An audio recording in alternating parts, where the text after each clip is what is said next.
नमस्कार साथियों, स्वागत है आपका हमारे YouTube चैनल एग्जाम फेयर सुध VK में। और यहाँ पर देख पा रहे हैं JSSC CGL 2021 के बारे में बात करेंगे हम लोग।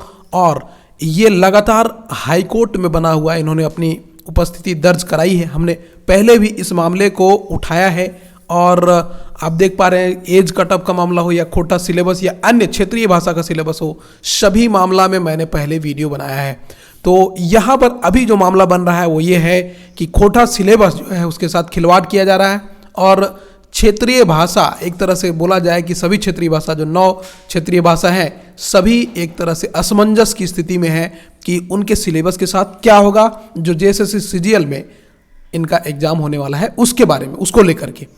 तो यहाँ पर आप देख पा रहे हैं सबसे पहले खोटा का सिलेबस जो था, खोटा भाषा जो एक क्षेत्रीय भाषा है झारखंड का, उसका सिलेबस काफ़ी बड़ा था और बिना व्याकरण के था। उस समय व्याकरण नहीं था, ठीक है। उसके बाद खोटा के छात्रों ने लगातार 1 महीना के आसपास आंदोलन किया था। उसके बाद इनका सिलेबस छोटा कर दिया गया। अब सिलेबस छोटा के रूप में क्या था कि बहुत ही छोटा कर दिया गया था एक तरह से। तो बाकी के भाषाओं को प्रॉब्लम होने लगी, नागपुरी और अन्य क्षेत्रीय भाषा के साथ साथ आदिवासी भाषा जो थी उन छात्रों को प्रॉब्लम होने लगा और उन्होंने आंदोलन किया। और उसके बाद एक बार फिर से अब जो है खोटा का सिलेबस बहुत बड़ा कर दिया गया, जिसमें अब व्याकरण भी जोड़ दिया गया। पुराना जो सिलेबस था उसके साथ अब व्याकरण भी जोड़ दिया गया, जिसके कारण खोटा के छात्र बहुत ही परेशानी की स्थिति में है।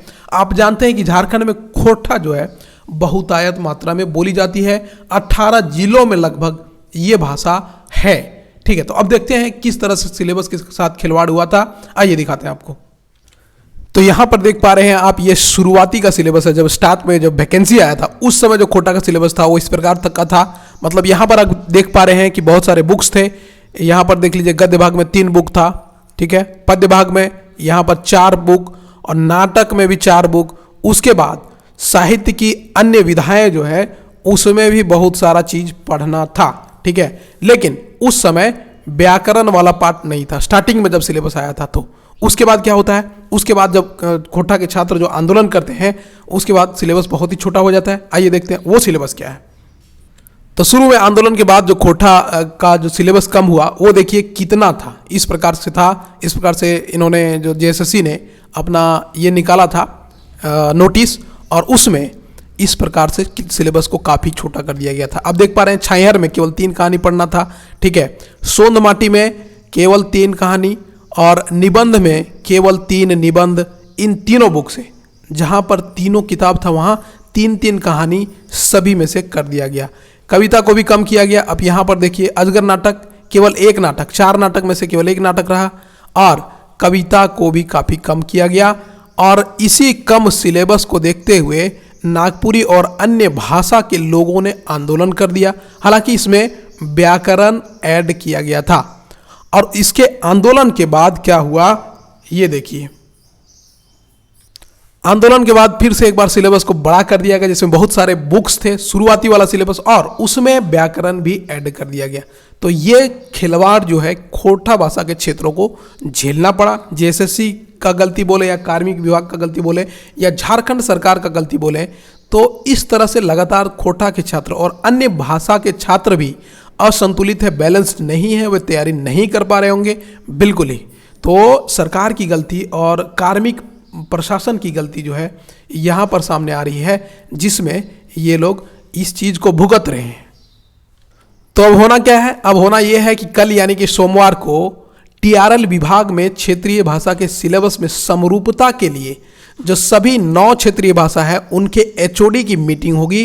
तो जो भी जिन भाषा के छात्रों को लगता है कि हमारा सिलेबस जो है किसी तरह से पूर्ण नहीं है या हमारा सिलेबस बहुत बड़ा है, तो वैसे छात्र कल मीटिंग में TRL विभाग में जा सकते हैं। वहाँ सभी HOD बैठेंगे और सिलेबस को समरूप बनाया जाएगा।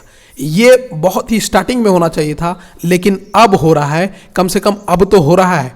तो अब के बाद जब सिलेबस समरूप हो जाएगा तो किसी भी क्षेत्रीय भाषा या आदिवासी भाषा के छात्रों को कोई परेशानी नहीं होगी। ये बहुत ही बड़ा कदम है। तो सोमवार यानी कि कल आप जरूर TRL विभाग के क्षेत्रीय भाषा के मीटिंग में शामिल हो और वहाँ अपना बात रखें, ताकि सिलेबस सभी क्षेत्रीय भाषा के सिलेबस जो है समरूप हो जाए। अब आते हैं एज कटअप इशू वाला मैटर पर। तो यहाँ पर देख पा रहे हैं ये जो नया जो वैकेंसी आया था जैसे सीजीएल का, उसमें कट ऑफ डेट एज का जो था वो बढ़ा दिया गया था, 1/8/2021 कर दिया गया था। ठीक है, तो इसमें बहुत सारे छात्र जो है 50,000 के आसपास के छात्र इस परीक्षा को देने में वंचित हो गए, क्योंकि वाजिब सी बात है 2015 में जब ये वैकेंसी शुरू हुआ था उसके बाद से छात्रों का एज तो रुकेगा नहीं, लेकिन यहाँ पर आप एज कट ऑफ बढ़ा दे रहे हैं तो बहुत सारे छात्र वंचित हो जा रहे थे। इसीलिए इन्होंने हाईकोर्ट में केस किया था और उसके बाद इन्हें काफ़ी जो है कोर्ट की तरफ से इन्हें जीत मिली और बीएसओ जो ब्लॉक सप्लाई ऑफिसर यानी कि प्रखंड आपूर्ति पदाधिकारी का जो पोस्ट है उसके लिए इन्हें जीत मिल गई है। इस पोस्ट के लिए अभी फिलहाल जीत मिली है और एज कट ऑफ जो 2019 के वैकेंसी में था 1/8/2010 उसी को रखा गया है। तो अब अगर एज कट ऑफ घटाया गया है तो इन्हें फॉर्म भरने का मौका भी दिया जाना चाहिए। तो उसके लिए अभी हाई कोर्ट का जो ऑर्डर आया है उसमें आपके फॉर्म भरने का जो डेट है उसको 14 फरवरी 2022 से 7 दिन बढ़ा दिया गया है। मतलब अब 21 फरवरी 2022 तक आप फॉर्म भर सकते हैं। अब बाकी के पोस्ट का क्या होगा? आप जानते हैं कि हम हमारे चैनल में लगातार एज कट ऑफ का जो इशू है उठाते रहे हैं और आप देख पा रहे हैं कि उस इशू को जो मैंने उठाया आज सच साबित हुआ और ब्लॉक सप्लाई ऑफिसर के छात्रों के लिए जीत हुई है। अब बाकी के स्टूडेंट्स के लिए भी जीत होगी, इसको पक्का मानिए। और एज कट ऑफ सभी स्टूडेंट्स के लिए 1/8/2016 हो जाएगा, जो कि 2019 के वैकेंसी में एज कट ऑफ था। यानी कि सभी पुराने छात्र एलिजिबल हो जाएंगे इस जेएसएससी सीजीएल को एग्जाम की में अपीयर होने के लिए। तो आप बिल्कुल निश्चिंत रहें और फॉर्म भरने की तिथि जो है वो 21 फरवरी 2022 तो हो ही गया है, तो इसमें भी कोई परेशानी नहीं है। बहुत सारे स्टूडेंट को सिग्नेचर फोटो अपलोड करने में दिक्कत हो रही थी, पेमेंट में दिक्कत हो रही थी, तो उनके लिए भी ये बहुत अच्छी न्यूज़ है कि फॉर्म भरने की अंतिम तारीख बढ़ा दी गई है। लेकिन यहाँ पर एक और बात उठता है कि फॉर्म भरने का अंतिम तारीख तो बढ़ाया गया, लेकिन एग्ज़ाम को कहीं ना कहीं टाला जा रहा है। यहाँ पर भी आप गौर कीजिए, क्योंकि आपको जो है हेमंत सरकार नौकरी नहीं देना चाहती। क्यों नहीं देना चाहती, देख लीजिए आगे। तो सबसे बड़ा इशू जो है वो ये है नियमावली, जिसके आधार पर अभी हाल में देख रहे हैं आप लगातार वैकेंसी इसी नियमावली पे आ रहा है।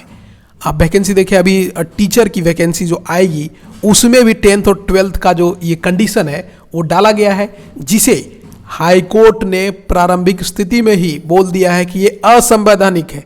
ये राइट टू इक्वालिटी का हनन है, जो संविधान में बेसिक जो फीचर है उसका।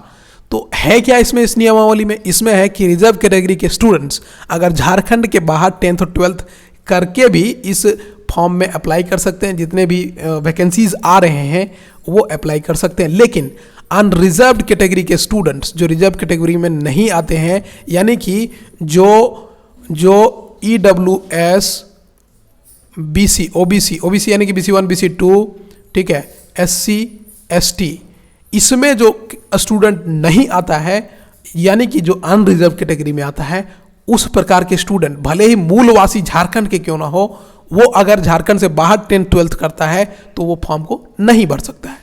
तो बिल्कुल यहाँ पर जनरल के कैंडिडेट्स के साथ माने जो भेदभाव हुआ है, जो इनइक्वालिटी हुआ है, उसके लिए इन्होंने आवाज़ उठाया और हाई कोर्ट ने पहले प्राथमिक दृष्टिया ही इसे असंवैधानिक घोषित किया था और इसका 16 फरवरी को फिर से सुनवाई है।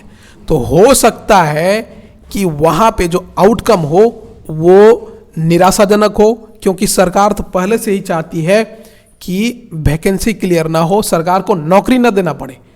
इसलिए इन्होंने पंचायत सचिव की वैकेंसी को पूरी हो जाने के बाद भी अटका के रखा है। ठीक है, अब देखिए फाइनल आउटकम क्या हो सकता है।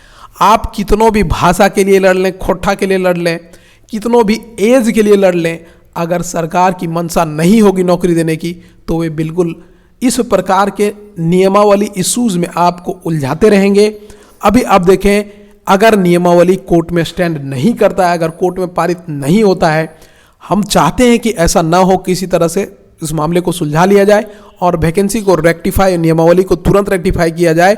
लेकिन अगर वैसा नहीं हुआ तो झारखंड सरकार फिर से एक लंबे समय के लिए टाइम ले लेगी, 6 महीना 1 साल के आसपास, जहां पर आप खुद समझिए कि नियमावली बनाने के लिए इन्होंने 2019 में कैंसिल किया था और 2021 में वैकेंसी निकाला। अगर फिर से नियमावली बनाने का बहाना इन्होंने ढूंढा, हेमंत सरकार ने ढूंढा, तो फिर से ये काफ़ी ज़्यादा समय लेने वाले हैं। मैं चाहता हूं कि ऐसा ना हो, लेकिन अगर ऐसा हुआ तो काफ़ी बुरा होगा। सभी वैकेंसी जो आए हैं अभी, जैसे एक्साइज कांस्टेबल का वैकेंसी आया, जैसे सीजीएल का आया, और इसके पहले साइंटिफिक असिस्टेंट का आया, और इस प्रकार के जो भी वैकेंसी आने वाले सभी इसी नियमावली पे आएगी। अगर ये कैंसिल होगा तो सारे वैकेंसीज कैंसिल हो जाएंगे, नियमावली फिर से बनेगी जिसमें काफ़ी समय लगेगा। और जेएसएससी सीजीएल वाले स्टूडेंट्स जो लगातार 2015 से फॉर्म भर रहे हैं, वो अभी भी फॉर्म भरने के लिए ही बने रहेंगे। चौथी बार उनको फॉर्म भरने का मौका मिलेगा और ये बहुत ही गलत होगा झारखंड के स्टूडेंट्स के लिए। तो देखते हैं 16 फरवरी जो हाई कोर्ट में जो केस है नियमावली को लेकर के, वो क्या होता है। बहुत ज़्यादा आशा है कि सरकार हारेगी और स्टूडेंट्स के पक्ष में फैसला आएगा, लेकिन उसमें भी स्टूडेंट्स का ही घाटा होगा, क्योंकि सभी वैकेंसीज कैंसिल हो जाएंगे। फिर से नियमावली बनाने के लिए सरकार काफ़ी समय लेगी और स्टूडेंट्स के लिए ही घाटा होगा। तो वीडियो अच्छा लगे तो जरूर शेयर करें। और एज कट ऑफ का जो मैंने इशू उठाया था सबसे स्टार्टिंग में, हमारे वीडियो आप देख सकते हैं, मैंने ही उठाया था, और वहाँ पे देखिए आप जो है बिल्कुल जीत के राह पर हैं। बीएसओ के लिए आपको मिल गया है, और बाकी के पोस्ट के लिए भी आपको जो स्टूडेंट से लड़ रहे हैं हाई कोर्ट में, वहाँ भी आपको जीत मिलेगी। और एज कट ऑफ जो 1/8/2016 हो जाएगा। फिलहाल के लिए फॉर्म भरने की अंतिम तारीख भी बढ़ा दी गई है 21 फरवरी 2022। मतलब जेएसएससी के द्वारा सोमवार को ये नोटिफिकेशन जारी कर दिया जाएगा। अभी तो संडे है तो जारी नहीं किया जा सकता, इसलिए मंडे का इंतजार करें, आपको बढ़ी हुई अंतिम तिथि मिलेगी। धन्यवाद वीडियो को देखने के लिए। वीडियो को शेयर करें अच्छा लगे तो। धन्यवाद।